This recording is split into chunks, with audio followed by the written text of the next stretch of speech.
construction site 5 years ago and has guttering and everything else down on the ground and holes all around the yard, and just basically has a total discontent for the community around them.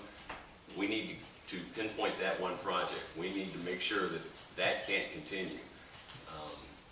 Zoning laws are extremely important, especially in the historic part of Jeffersonville. Rules do need to be followed. But again, let's not get too carried away trying to create a bunch of ordinances that makes it impossible for progress as well. Thank you, Mr. Ways. Your take on zoning restrictions? I think we kind of brought that up a little bit on basically the historic board that we have and their powers that they have to make sure that things are done properly in our historic downtown. So we need to make sure that those rules are followed. Do you think those rules are, I'm sorry to jump in, do you think those rules are being followed properly now? Well, I'm not for sure which one they're exactly being Well, in specific general, I guess, the zoning code. In general, at least for in our downtown, honestly, I haven't seen anything, let's say like on Spring Street, that would actually come to mind that wouldn't fit in with our historic district. We just need to make sure that that is followed. So, because if it's not, we're going to just ruin our whole downtown. So I would love to see our downtown to be like another Bardstown Road. We have everything kind of put in place. And we just need to move in that direction and try to make sure that we get the vacant properties filled. So that's just the key. Ms. Perkins, city doing enough to keep people on the straight and narrow regarding the zoning code? No. The house that Mr. Moore was referring to is not in the historic district, but the historic district is a very small area. You can add to it by petition, but it's not in the historic district. To me, that would have to be the code enforcement from the building code would have to go in there. And it sounds to me like the same thing's happening there that does happen in our historic district at times. It's hard to sit across from your neighbor and say, no, you cannot do that because it doesn't fit within the historic code. And I know that I have many friends that are on that historic district board, and the ordinance is very specific. And I just think we need to, perhaps we need to enlighten the board as to what their powers are, because they have power. And we just need to support them as a city and say, we got your back if you have to go forward and say that is not appropriate. Now, I think it was referred to the tattoo parlor.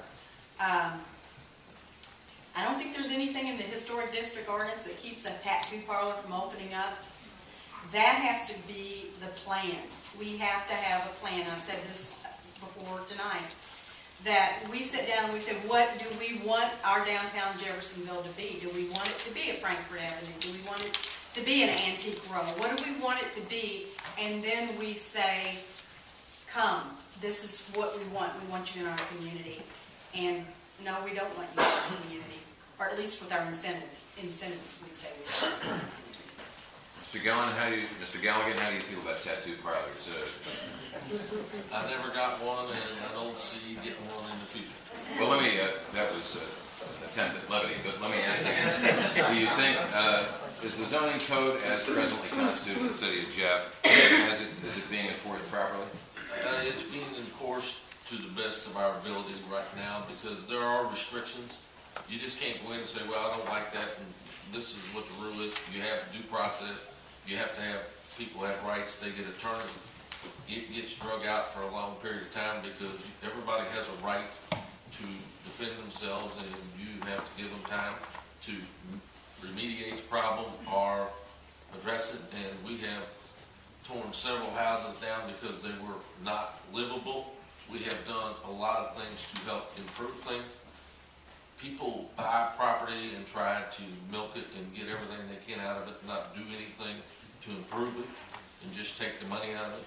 You have to deal with that in a certain way because the law says that, and we try to do that. And mean,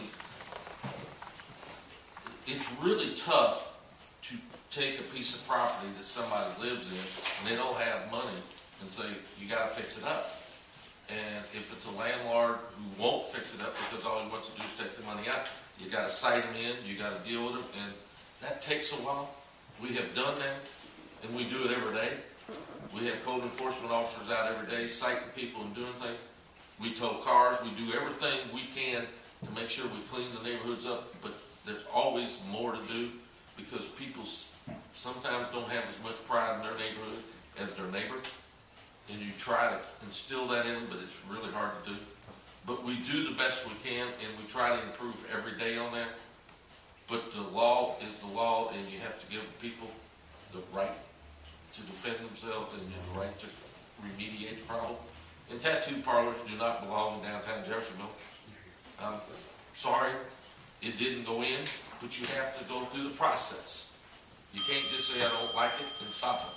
Mr. Vissing, your take on zoning code enforcement.